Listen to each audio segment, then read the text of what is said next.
Hi everybody, welcome to another episode of Gaffer and Gear. In the last month we've done a few episodes talking about snap grids, and I've been asked a regular question by younger gaffers or newer gaffers. Is there any advantage in having large honeycombs, so not this little thing but having a bigger honeycomb, something this size, or having hard egg crates like this? Are there any advantages to these things over having a snap grid? And the answer is yes. So in today's episode we're going to go through the advantages and disadvantages of both.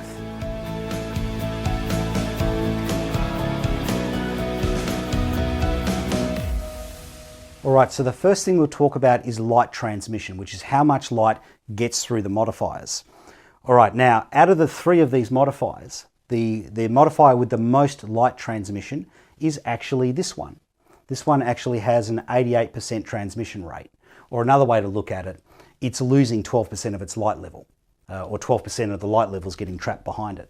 So the reason this has such a high transmission rate is because it's a silver egg crate. So that's something that's worth pointing out. Silver egg crates are pretty much the exception to the rule that we're going to go through here. Now, here's the thing with silver egg crates. That sounds great, they've got a high transmission rate, but a silver egg crate can't give you a narrow beam because it's got reflective surfaces. So the narrowest beam that you're likely to get out of a silver egg crate is 90 degrees. So every now and then when you need a 90 degree, that's handy, but the rest of the time they're pretty much decorative. Now, if this was a black material, if it was a black grid or it was a black honeycomb, this is a 30-degree honeycomb, you can see it would be substantially darker. All right, so if it was a black material, out of the three of these units, the unit that would have the most light transmission would be this unit here. And it's pretty obvious why. It's got big cells. So the bigger the cells, the more light transmission, the more light gets through, assuming that they're all black and not silver.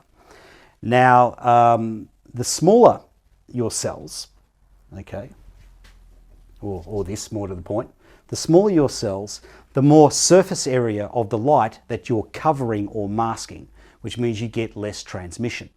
So that sounds great, okay? So egg crates, sorry, not egg crates, but snap grids, things like this, have more transmission. That sounds awesome.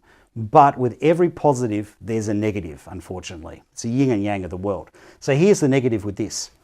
If we put it on an angle, okay, so we're now looking from the camera's perspective, you're on the edge of the beam. These large cells now create very distinct rows, okay? And those very distinct rows give you very distinct shadows. So if you've got a snap grid like this with big cells, when you get onto the edge of the beam or you get off axis to it, you start getting multiple shadows. So let's take a look at that. All right, so on the edge of the beam, you can see the multiple shadowing. Towards the center, no multiple shadowing. And then on the other edge of the beam, multiple shadowing. Now I'm going to explain the difference that your cell size can make with this issue. Both of these lights here have 40-degree beam angles. It might be hard to believe because this one's got big cells and this one's got really tiny cells. How can they both be 40 degrees? Well, it's not just the size of your cells, it's the depth of your cells, how deep they are. So this one's got less cells, but the cell walls are deeper. This one's got more cells, but the cell walls are smaller. So it's literally about 1 inch thinner. Now, here's why I opted for this. I'm going to get less noticeable multiple shadowing. And here's why. The more cells you've got compacted into a smaller area, or the smaller your cells compacted in, the less multiple shadowing you get. It's called softness through pixelization. So here's the way to think about it. Imagine this is a camera, and these are your pixels. This is a higher resolution camera, whereas this unit is a lower resolution camera, and the shadows are going to be chunkier. Let's see if it works.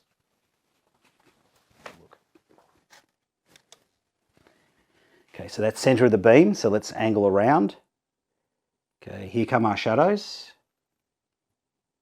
Okay, let's go back the other way.